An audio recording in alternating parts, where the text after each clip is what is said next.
Ich bin ein Berliner. I have a dream.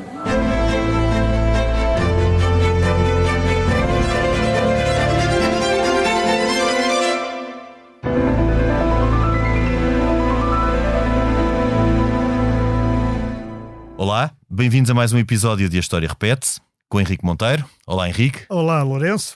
E comigo, Lourenço Pereira Coutinho. Hoje vamos conversar a propósito do dia 1 de dezembro de 1640, data da chamada Restauração, ou seja, data em que Portugal recuperou a sua independência. Espero não o chocar, amigo ouvinte, mas parece-me que a época da chamada anexação espanhola costuma ser vista por cá de forma pouco nítida. Por um único prisma, compreensivelmente emotivo, o que acaba por ser redutor.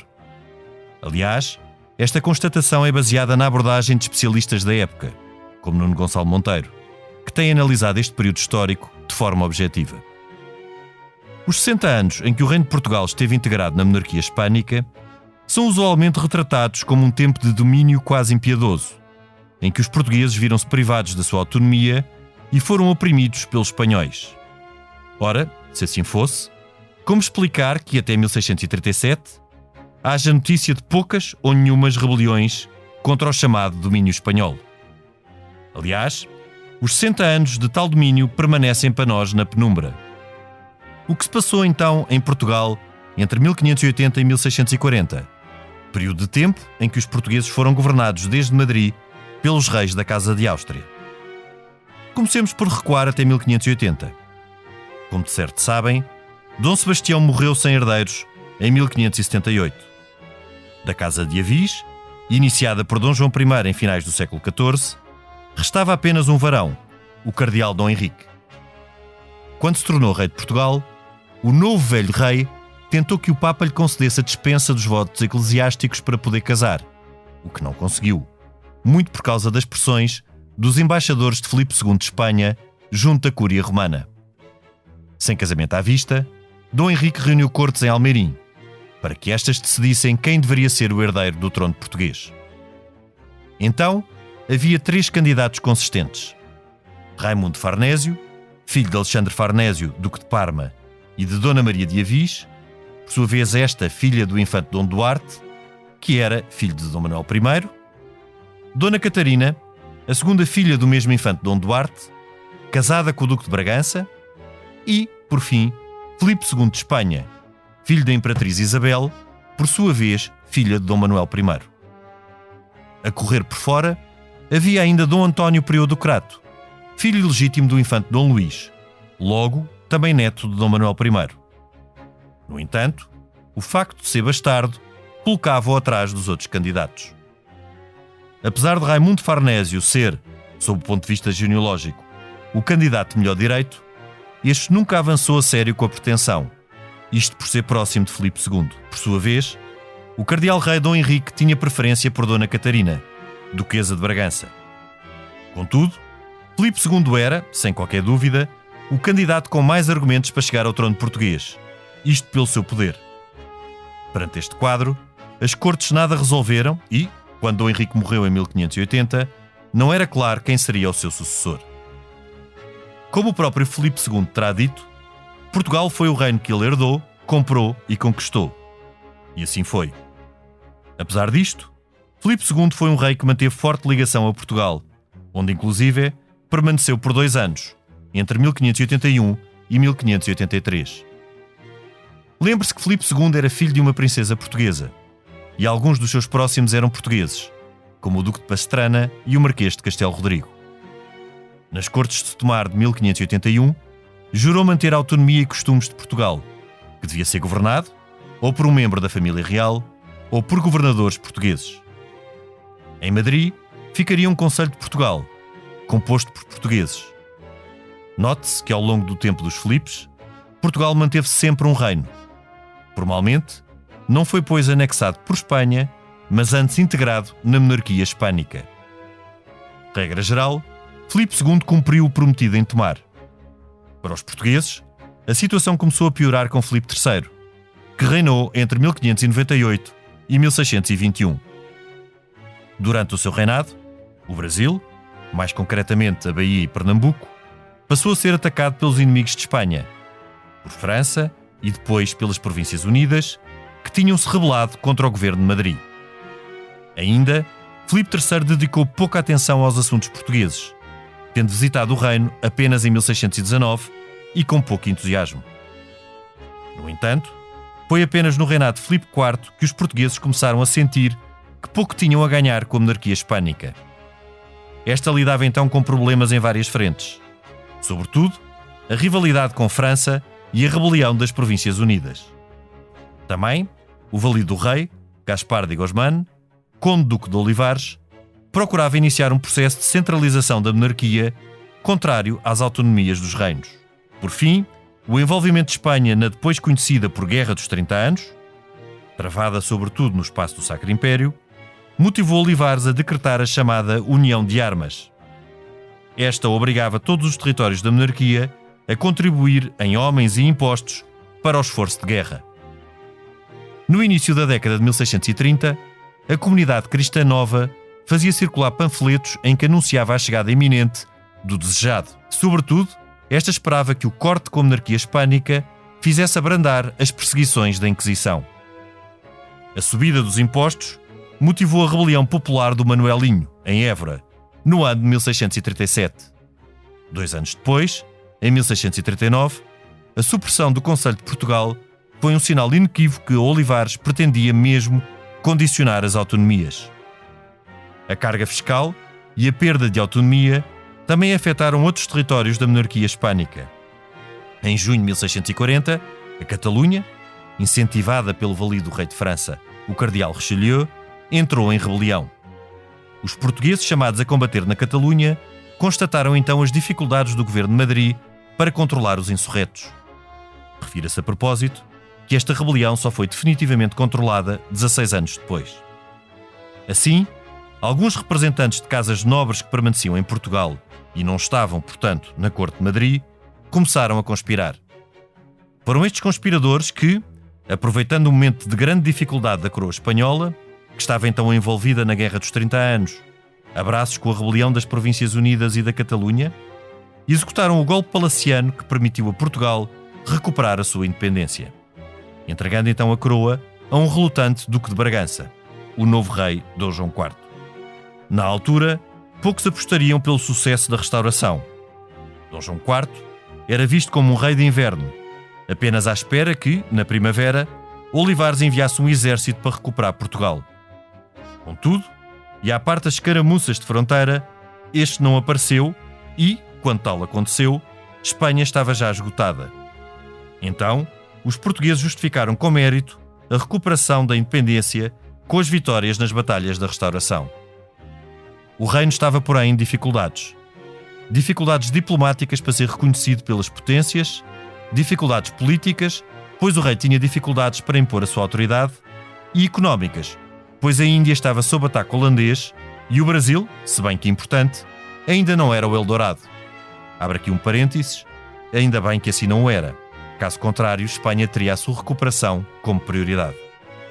No entanto, contra tudo e todos, a restauração vingou. Espanha só o viria a reconhecer 28 anos depois, pelo Tratado de Paz de 1668. Quanto a Portugal, só voltaria a estar sob ameaça séria de perda de independência já no tempo napoleónico.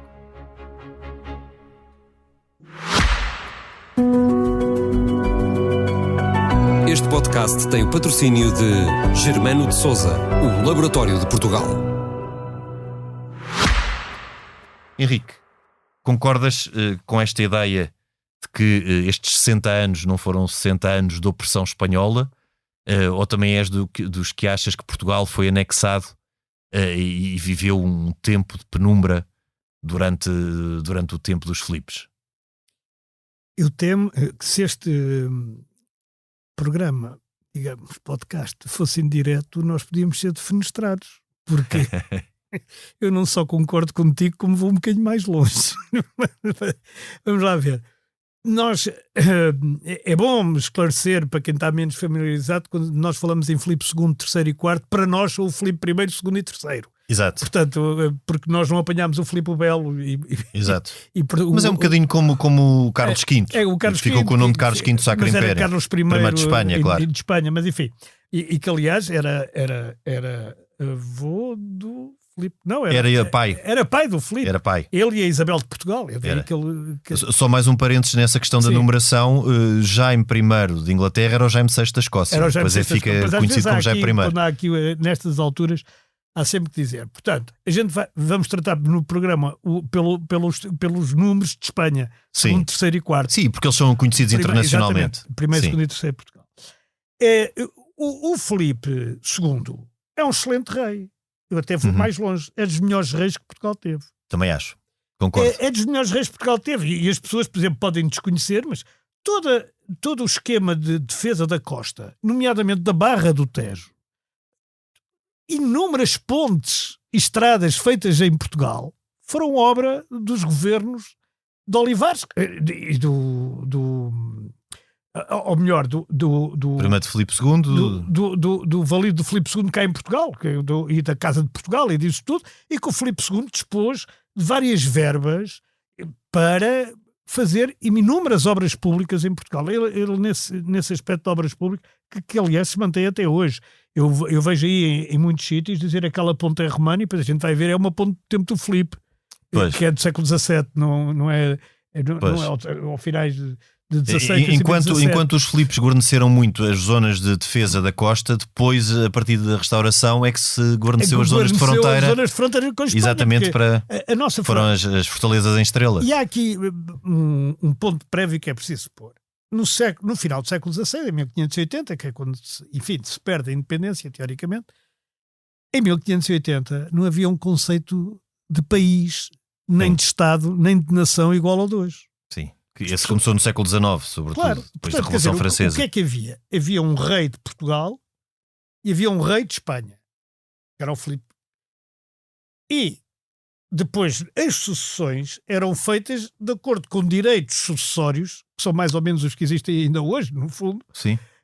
Eram feitos de acordo, e a pessoa que herdava a coroa daquele país. Não o integrava imediatamente. Isto aconteceu. Aliás, como o próprio pai do Filipe II, Carlos V, que herda a coroa de Espanha assim. E Nápoles e as duas Sicílias do Reino de Aragão e antes os reis católicos com a coroa de Aragão e a Flandres, e a Brabância e todas as Províncias Unidas e essas coisas todas, que eram reinos que eram do Sacro Império e tiveram partes do Sacro Império, que eram reinos e principados e o que fosse, absolutamente distintos do de Madrid. Quer dizer, nem sequer eram governados de acordo com as mesmas regras e de acordo com as mesmas leis. Não, tinham grande autonomia, sim. Tinham grande autonomia. E Portugal também teve grande autonomia. E nunca deixou de ser um reino. Nunca deixou de ser um reino, exatamente. Há aqui uma coisa que é importante, que é Portugal tinha uma vasta conexão no mundo. Era um país, em 1580, era um país que era pequenino e tal, mas tinha feitorias por todo lado, não é? Sim. Porque não eram colónias também. As pessoas pensam que a gente naquela altura já tinha Angola e o Brasil não. E a ocupação do território não existia. Eram feitorias. Era um império comercial. Era um império comercial. E isso era importante para qualquer país. Portanto, só o facto de ter aqueles portos abertos à Espanha já era importante para a Espanha. E é por isso que, vendo aquela enormidade que era a coroa espanhola, que era uma coroa que ia das Filipinas, e passava pelo mundo quase todo, passava pela América Latina toda, mais o México, não é? E nós estávamos no Japão, em Macau, Ásia. Em Japão, e a gente estava na Ásia, e estávamos como é que se chama aquilo? Nas Molucas. Sim. O que hoje é também as Molucas, que foi objeto também de um tratado entre Portugal e Espanha, não é? Portugal e Espanha, foi uma grande questão. A Indonésia acaba por ser holandesa também à nossa custa, quer dizer, e os holandeses, por exemplo, atacavam o Brasil, como os franceses. Os franceses Sim. fundaram uma cidade no Brasil, São Luís do Maranhão. Sim. É por isso que não há cidades chamadas São Luís que não tenham sido fundadas por franceses, como St. Louis nos Sim. Estados Unidos também foi fundada por franceses. Portanto, quer dizer, nós aí tivemos algumas perdas, isso é verdade, quer dizer, mas não por imposição de espanhóis. Mas a relação, devido aos inimigos Henrique, que Espanha tinha. a relação na altura do Brasil com Portugal também não era a relação que passou a ser a partir do século XVIII e Não, depois porque do ouro. Das Minas Gerais e do Porque, ouro. aliás, era, como eu disse aqui na introdução, se assim fosse, seria não, logo pois, para a Espanha uma prioridade de recuperar. Com certeza. Aliás, Eles já andavam à procura do Eldorado há 100 anos. e não encontrar, só tinham prata, pois é. Exatamente. Aliás, quando os holandeses depois atacam o Brasil e atacam também São Paulo de Luanda para não haver o tal comércio de escravos, São Paulo de depois Luanda, São Paulo de Luanda, que é Luanda, São Paulo de Luanda, Luanda atualmente é recuperado com uma expedição vinda do Brasil, não é de Portugal. Exatamente, bem sei. E os próprios brasileiros lutam contra os holandeses, são os locais. Nos Guararapes não foi com tropas vindas de Portugal, nem havia essa capacidade. Nem os ataques que nós sofremos vieram de espanhóis, mas vieram dos inimigos de espanhóis, que eram basicamente os franceses e as Províncias Unidas, aquilo que a gente hoje chama Países Baixos. E não é exatamente a mesma coisa, mas que eram as Províncias Unidas. Mas mesmo que Portugal não tivesse integrado na monarquia hispânica, seria inevitável que os holandeses, sobretudo na zona da Ásia, porque continuou. Talvez sim, talvez não, porque nós, quando não estávamos na mesma coroa que Espanha, tínhamos a proteção dos ingleses, que deixámos de ter. Sim, mas os ingleses também na altura não tinham a capacidade que tiveram no 18. E nós ninguém tinha a potência naval. A grande potência naval, aliás, era Portugal. Sim. E uma das grandes perdas de Portugal, que aliás nos nossos livros de história é logo dada ali como um grande exemplo, foi a Invencível Armada? Foi a Armada Invencível, sim. Que a grande parte era a frota portuguesa. Sim, exatamente. Sim. E que foi comandada por uma pessoa incompetente, que era o Duque de Alba, e que não percebia nada. O Duque de Medina Sidónia, que era... o Duque de Alba e o Medina Sidónia. Não, o Duque de Medina Sidónia, tens razão. Sim. Mas o Duque de Medina Sidónia nem sequer era... Nem sequer era marinheiro. Nem sequer era marinheiro, era general de terra. Sim, era um total incompetente, que ele pensa que pode dar a volta. Como tu sabes, mas enfim, talvez as pessoas que estão a ouvir não saibam, a Invencível Armada foi derrotada pelo mau tempo, muito mais do que pelos ingleses. Sim. Porque foi no canal da Irlanda, portanto, entre a Irlanda e a Inglaterra. Agora pergunto, o que é que andavam aí a fazer?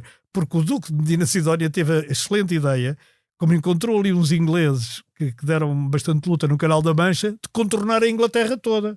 A Inglaterra não, que é uma ideia pelo menos original. A Grã-Bretanha, portanto, ele foi lá ao cimo da Escócia e voltou para sul, depois outra vez onde apanhou o Canal da Irlanda. Mas essa ideia de que os holandeses por simplificação, Províncias Unidas, certo, poderiam ou não ter atacado Portugal caso Portugal não estivesse integrada na monarquia hispânica, é que os holandeses, por essa altura, iniciam a sua rebelião contra a Espanha precisamente no final, já pouco antes de Portugal perder a independência, portanto 1568.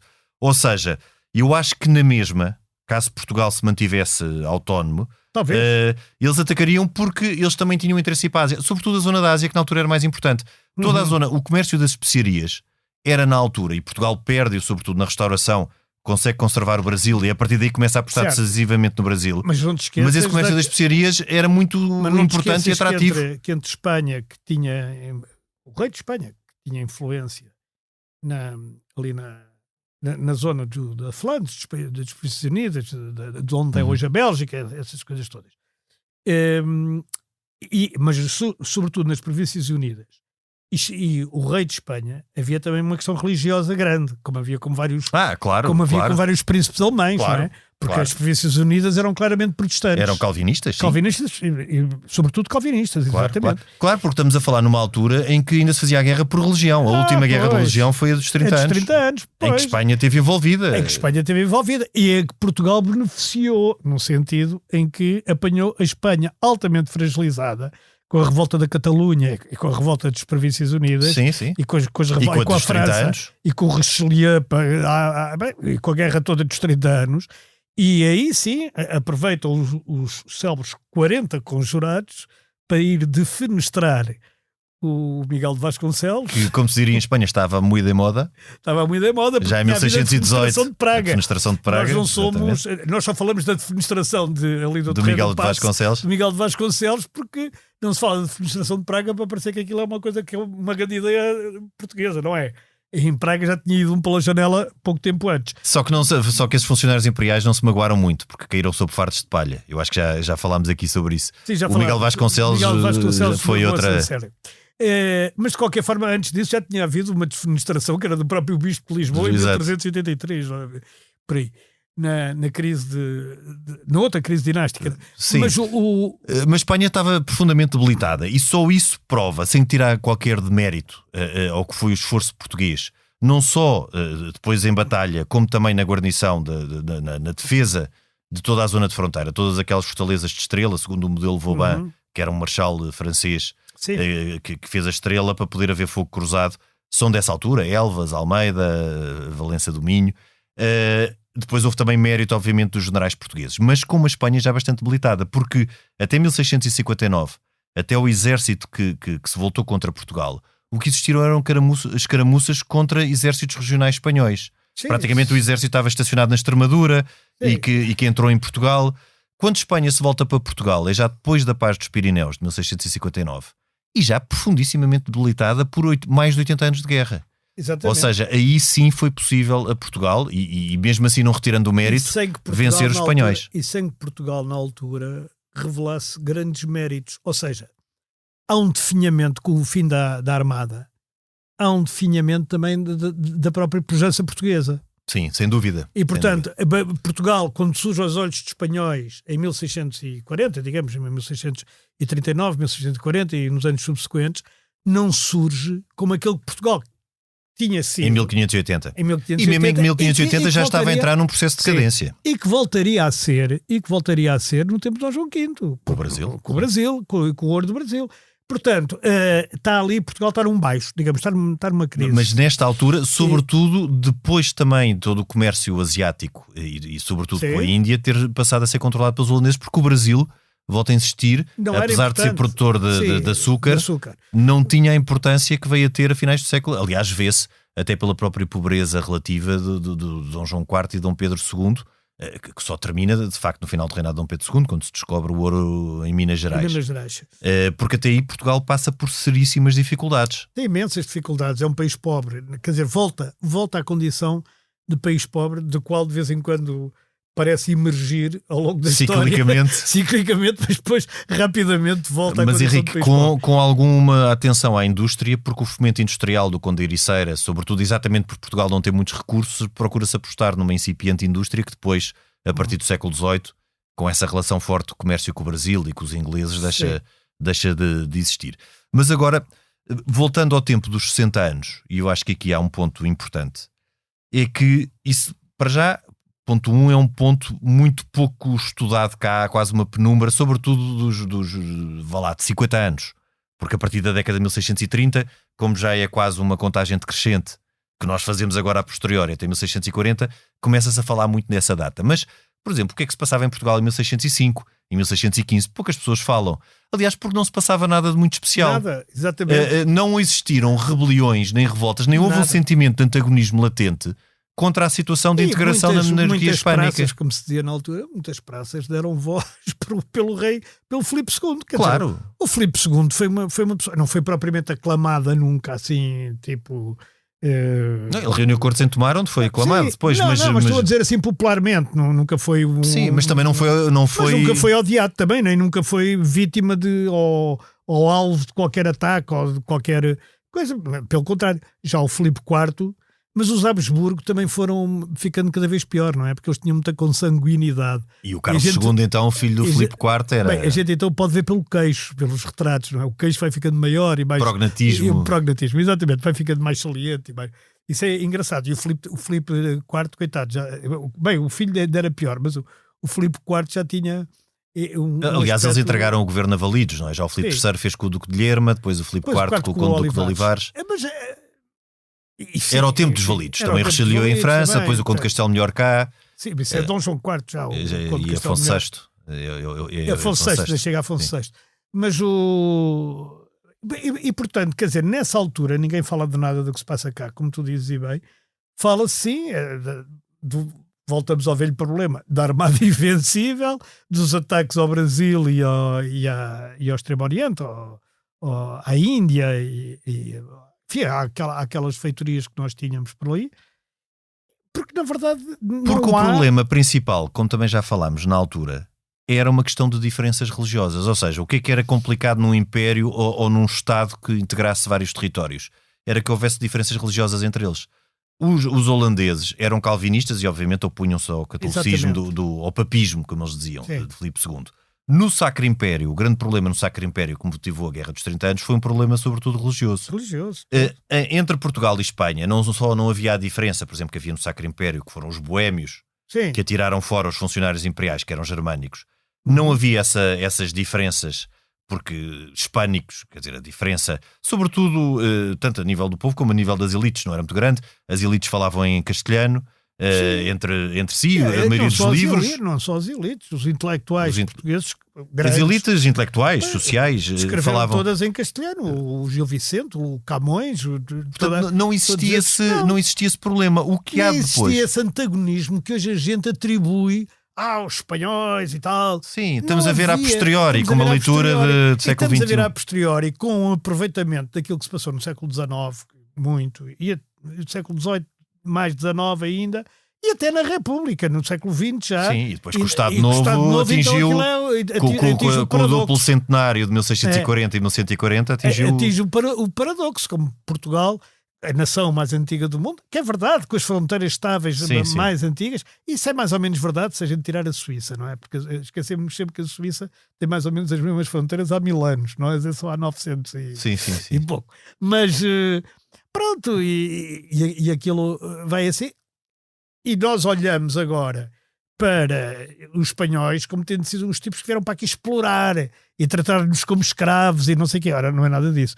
Isso é um discurso demagógico que se faz a partir de 1640 para justificar, digamos, a legitimidade do próprio Dom João IV, legitimidade da qual ele próprio tinha dúvidas, como tu sabes. Pois tinha, por isso é que ele hesitou bastante. Aliás, as próprias atas das Cortes de Lamego, que na altura foram usadas para justificar que nenhum rei poderia subir ao trono português sem ser português. Cortes de Lamego nunca existiram. As Cortes de Lamego nunca existiram, portanto mas na altura pensava-se que tinham existido. São atas. Na altura não foi golpe. São atas apócrifas. Só o Alexandre Herculano é que denunciou. A historiografia da altura dava como certa as Cortes de Lamego. Sim.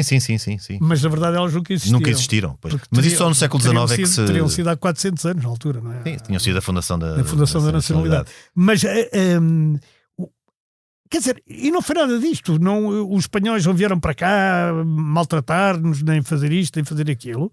Sim, nem retirar-nos do Brasil, nem da Índia. Nem obrigar-nos a falar espanhol sequer. Sim. Porque o português foi-se desenvolvendo. Como eu estava a dizer, os intelectuais, até ao Gil Vicente e ao Camões, têm muitas coisas escritas em castelhano. Sim, Gil Vicente completamente. Camões menos, mas Gil Vicente bastante. Camões também tem algumas coisas escritas em castelhano. O que acontece é que, a partir daí, até talvez por um sentimento também de pertença, não é? A outra comunidade, a partir daí o português até se desenvolve. Claro. E depois também há aqui uma outra situação, é que o 1640 é muito feito por casas que estavam ostracizadas por Madrid, por casas da nobreza. Tipicamente, o 1º de dezembro é um golpe palaciano, como existiam outros na altura. Portanto, não é uma insurreição, nem é um golpe, nem uma revolução popular. Foi claramente um golpe palaciano, em que há um conjunto de nobres, pequeno, discute-se 40, 50, 60, isso agora é um bocadinho indiferente, mas que entra no palácio e fica sob o controle todo o processo. Aprisiona a Duquesa de Mantua, que era a vice-rainha de Portugal na altura, e fica sob o controle do processo político.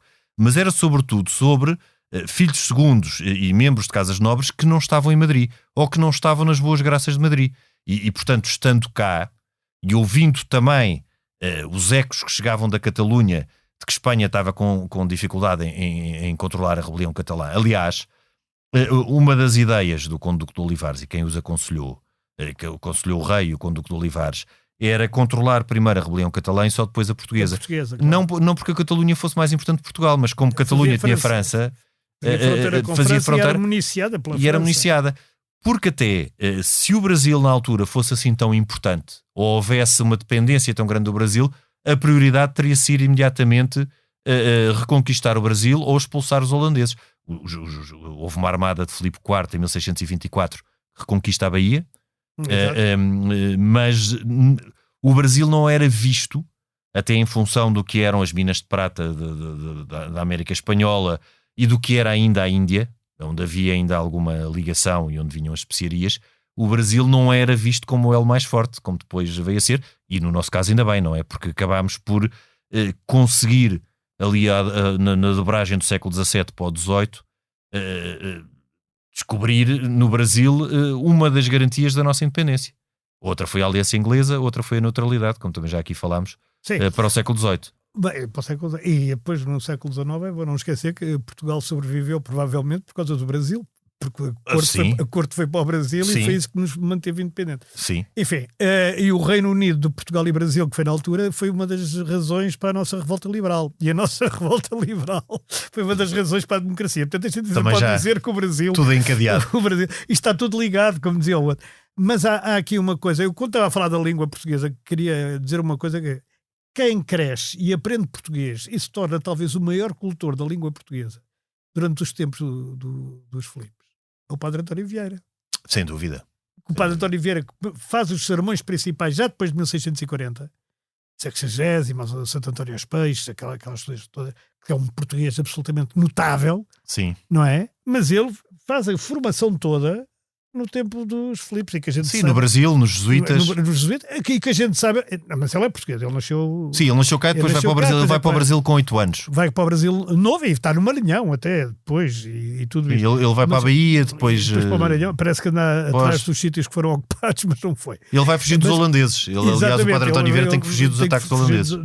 Mas ele, curiosamente, não consta nesses autores e noutros coevos nenhuma razão de queixa em relação aos espanhóis, salvo naquilo em que Espanha e Portugal estavam de acordo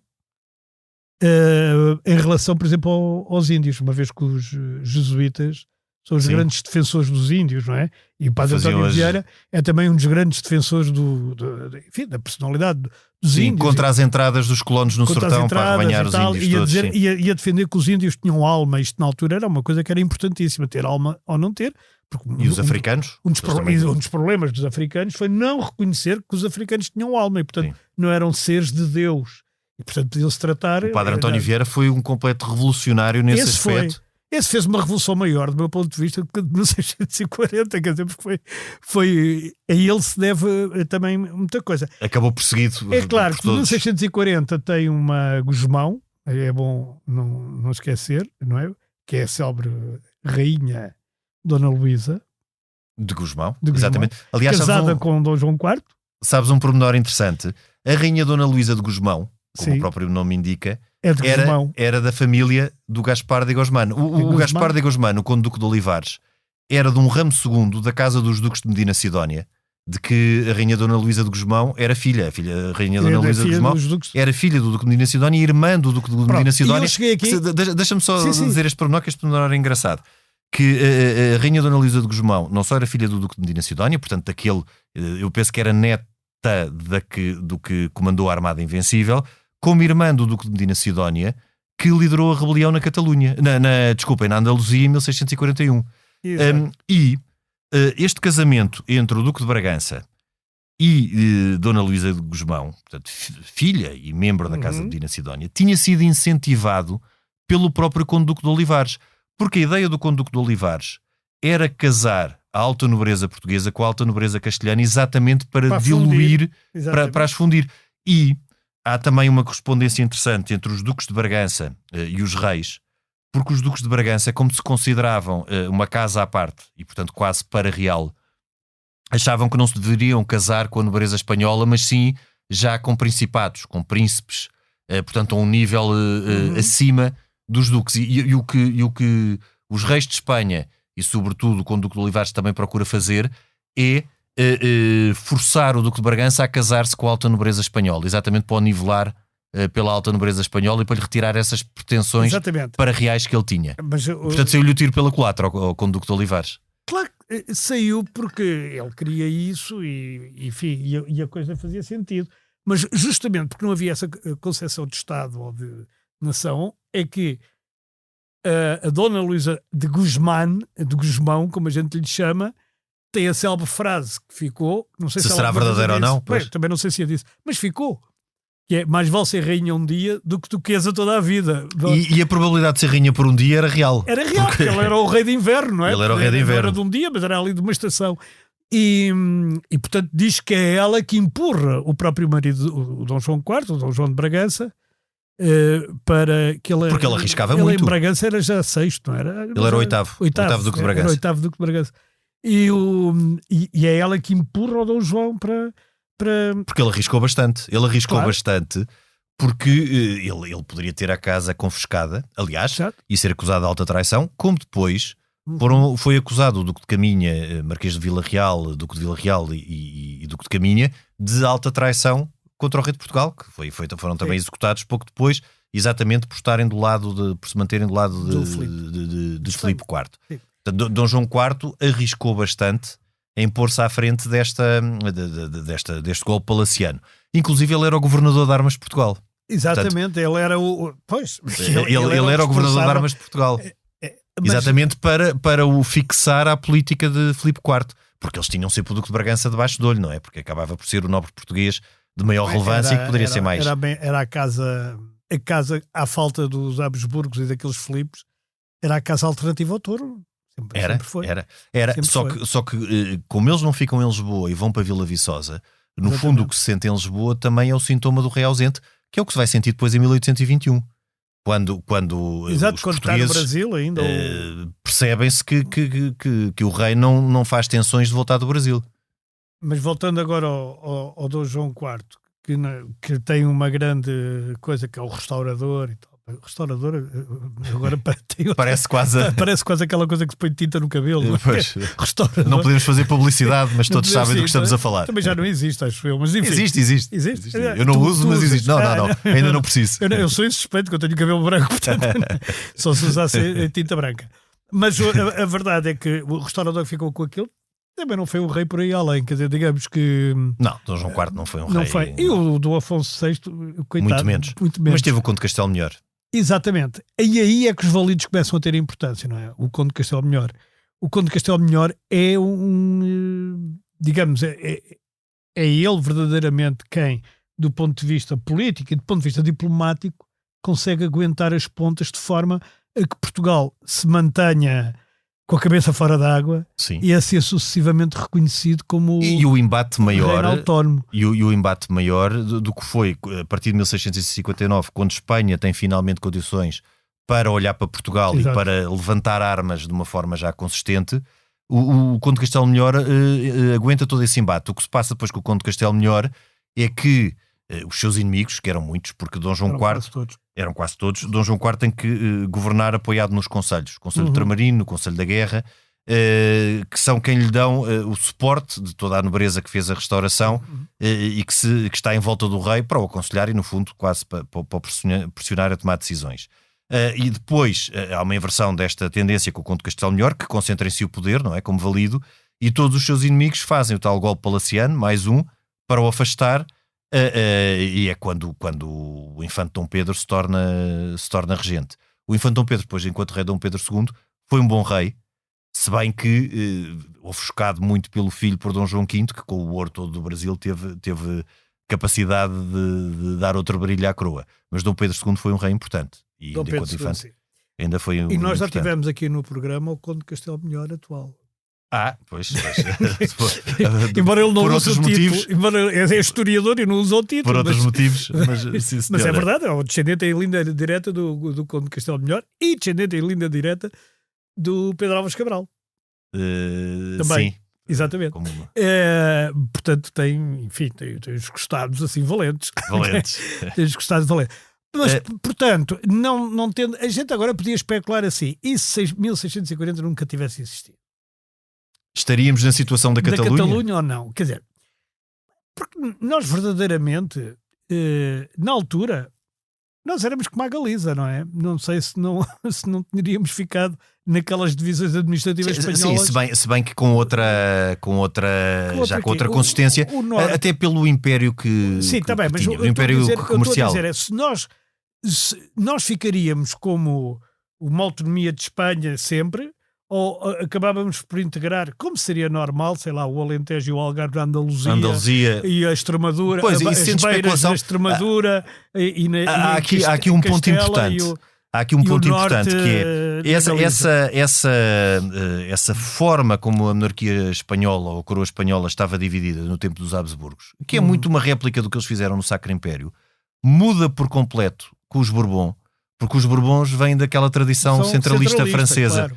E, portanto, é a partir daí, por exemplo, quando a Catalunha invoca muito o ano 1714, porque a Catalunha estava pelo arquiduque Carlos de Áustria, pretendente ao trono de Espanha, é exatamente porque os Bourbons eram muito ciosos da centralização e centralizou em Madrid. Agora, os tais SES, se 1640 não tivesse... Els Segadors, não é? Aqueles que eles cantam no hino. Sim, da Catalunha. Els Segadors. Sim. Mas que aliás é em todo o caso, um bocado mítica. Mesmo que 1640 não tivesse existido, eu acho que em todo o caso Portugal torna-se verdadeiramente diferente do resto da Espanha, muito também pela forma autónoma como andou pelo mundo. Porque enquanto, por exemplo, a coroa de Aragão, que tinha era ali na zona do Mediterrâneo, Portugal, de facto, e não deixou de ser assim nos 60 anos da integração na coroa espanhola, eram os portugueses que estavam no Brasil e que estavam na Índia, não eram castelhanos, fundamentalmente, ou na maioria. E depois também há aqui um outro ponto importante, de que nós também já falámos algumas vezes, é que esta ideia da integração ibérica não foi só desejada pelos castelhanos. Os portugueses também o quiseram sob sua liderança. E até ao século XIX. E até o Antero de Quental. Quer dizer, não vamos mais longe. O Antero de Quental era a União Ibérica. Da Federação Ibérica. Sim. Portanto, isto é muito antigo. Mas no século XIX também é quando Portugal começa... Mas aí era já a União dos Povos. Era uma coisa diferente. Esquerda, era uma coisa socialista. Quase socialista. União das Repúblicas Socialistas. Sim, da Federação Ibérica. Mas aí também é quando, digamos, o poder político em Portugal faz de Espanha um inimigo. Vou lembrar aqui um Aliás, verso. o 1º de dezembro começa a ser comemorado nessa altura. Exatamente. Em 1880, eu até já escrevi um artigo para o Expresso sobre isso, para a revista do Expresso. 1880 devia saber. É a data certa. Por acaso não sei, mas sei 81, aquele poema daquele ministro Tomás Ribeiro, que era também poeta, aliás, ali da zona de Tondela, Parada de Conta, em que escreve no Dom Jaime. Todo o Dom Jaime é uma coisa contra os espanhóis, não é? Contra a ocupação espanhola, onde ele tem os célebres versos: Portugal é lauta boda, onde come a Espanha toda, lobos famintos comei. Quer dizer, que era um exemplo que era dado no século XIX e que depois perpassa para o século XX. Portugal é lauta boda, onde come a Espanha toda. Quer dizer, nós éramos explorados. E depois eram lobos famintos comei. Enfim, e com este momento erudito e com a tua erudição de sempre, Henrique, acho que continuam a ter bons motivos para depois da manhã comemorarem o 1º de dezembro e para aproveitarem o feriado. Pelo menos aproveitar este feriado é muito bom, até que cola ao fim de semana. Henrique, nós até para a semana. Este programa tem o apoio de Germano de Sousa, o Laboratório de Portugal. A gravação e sonoplastia esteve a cargo de Salomé Rita. Nós voltamos na próxima semana, noutro tempo e noutro espaço.